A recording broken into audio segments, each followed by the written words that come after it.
Meanwhile, at least 14 Palestinians have been killed in the latest Israeli airstrikes in El Nusayrat and Burej refugee camps in central Gaza.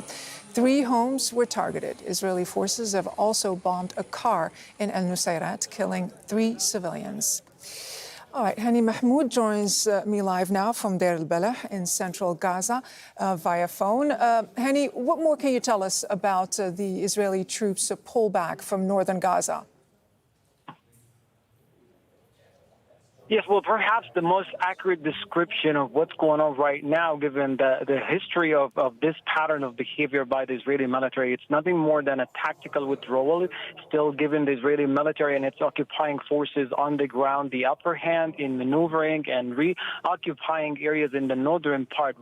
What's going on right now, the Israeli military within the past early hours of this morning, pulled out from the much of the areas in the northern part, particularly the Jabalia refugee camps, and the position in areas that is still giving it the opportunity and the ability to get back to it whenever it decides to be on the ground. But in doing so, it just left the trails of devastation and destruction to the refugee camp. We're talking about up to 70% of the Jabalia refugee camp has been turned into a pile of ruins that include the public facilities, including schools and hospitals and clinics, as well as the infrastructure, the residential homes.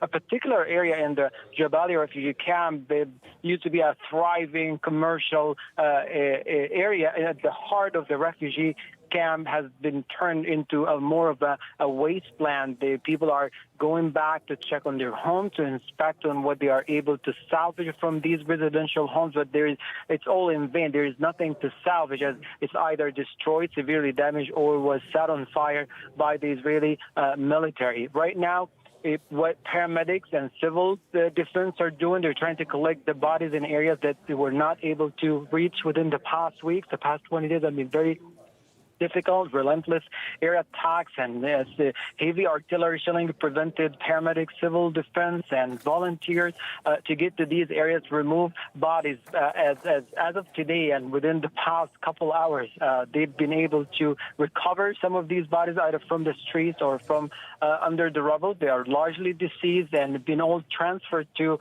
a Kamal Adwan Hospital and other health facilities that are, by the way, have been completely pushed out of service.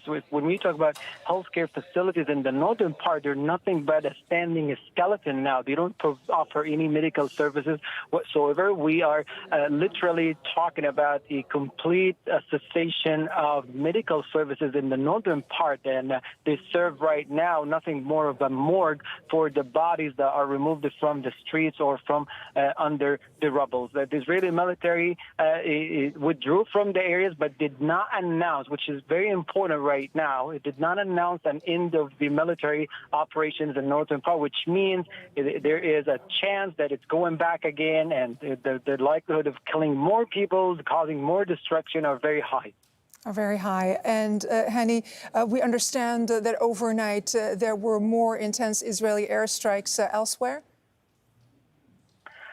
Yes, overnight attacks in the central area continues to cause more tragedies and create more miserable conditions for an already traumatized, displaced populations. The two families in the 2 separate attacks that were targeted happen to be displaced families evacuated all the way within the past week from the Rafah all the way to the central area, seeking shelters in one of the residential homes. There are 11 people have been killed, and majority of them men and children. And as we arrived to the site here at the hospital for our reports, we found remaining family members, including some of those with light injuries, were here trying to perform the prayer and say goodbye to family members who were killed in the attacks. Civil defense crew members told us that there's still more people under the rubble. We're talking about at least a 3-story building, and the bomb was quite massive. Not only destroyed this house, but also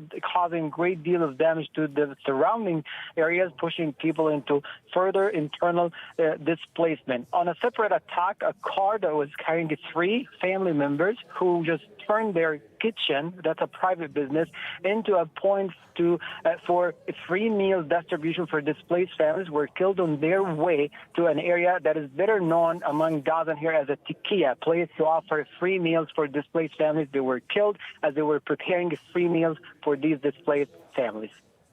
All right, Hani Mahmoud reporting on the latest from Deir al-Balah in central Gaza. Hani, thank you so much, as always.